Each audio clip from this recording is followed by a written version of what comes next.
Так, у меня сегодня будет стиральная машина Beko 6,5, 1200, класс электропотребления А2+, инверторный мотор, функция обработка паром есть, 3 программы.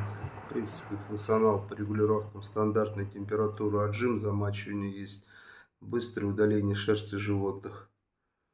Дизайн машинки, в принципе, неплохой. Выглядит она, на мой взгляд, довольно современно. Такой, в принципе, бюджетный вариант, не очень уж и дорого.